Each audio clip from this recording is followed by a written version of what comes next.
નાનાવગા ગામમાં દીપક સર્વજન સેવા ટ્રસ્ટ દ્વારા આ છઠ્ઠા સમૂહ લગ્નમાં 24/9 દંપતીએ પ્રભુતામાં પગલાં પાડ્યા હતા. સમસ્ત ક્ષત્રિય સમાજના નાનાવગા એકતા સમિતિ અને દીપક સર્વજન ટ્રસ્ટ દ્વારા આ સમૂહ લગ્નમાં દીકરી પક્ષ તરફથી માત્ર ₹1 સમૂહ લગ્ન કરી આપવામાં આવે. આ ચાલુ વર્ષે 251 થી વધારે દીકરીઓને દીપક સર્વજન સેવા ટ્રસ્ટ દ્વારા ફક્ત ₹1 દીકરાઓના લગ્ન કરાવી આપવામાં આવશે. ખેડા જિલ્લામાં ક્ષત્રિય સમાજમાં કુરિવાજો નાબૂદ કરવા, લગ્નના ખોટા ખર્ચા બચાવવા માટે ચુસ્ત નિયમોની સતત મહેનતથી દીપક સર્વજન ટ્રસ્ટ નાનાવગામાં પ્રમુખ રણજીતસિંહ સોઢા દ્વારા આયોજન કરવામાં આવી રહ્યું છે.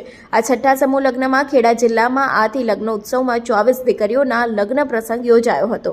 આ ₹1 દીકરીઓના સમૂહ લગ્ન કરાવી આપવામાં આવે છે. દીપક સર્વજન ટ્રસ્ટ દ્વારા દીકરીઓને રસોડા સેટથી લઈને જીવન જરૂરી દરેક વસ્તુઓ લગ્ન ઉત્સવમાં આપવામાં આવી છે.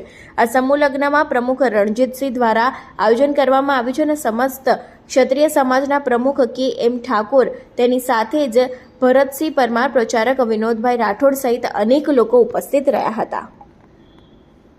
રણજીતસિંહ, કયા સમાજ દ્વારા, ટ્રસ્ટ દ્વારા કયા સમૂહ લગ્ન કરવામાં આવ્યું, કેટલા વરઘોડિયાએ ભાગ લીધો? જે સમક્ષ ક્ષત્રિય સમાજ એકતા સમિતિ આયોજન દીપક સર્વજન સેવા ટ્રસ્ટ તરફથી આજે 24 વિગલો પ્રભુતામાં પગલાં પાડે. આજે કયો સમૂહ લગ્ન આવ્યો? આજે છઠ્ઠો સમૂહ લગ્ન હતો. અત્યાર સુધી આ વર્ષે કેટલી દીકરીઓનું લગ્ન થયું? આ વર્ષે કમસે કમ 301 દીકરીઓ આપણે સમૂહ લગ્ન કર્યા. આ દીકરીઓના જે લગ્ન કરવામાં આવશે ₹1 કરવામાં આવશે, કઈ રીતે આયોજન આવશે?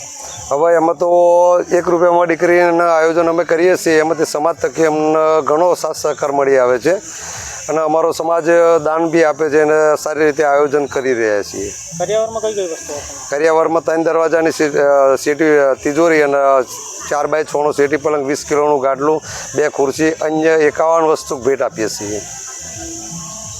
હજુ આ સમાજ દ્વારા આગોતરા સમાજમાં કયા આયોજન થશે?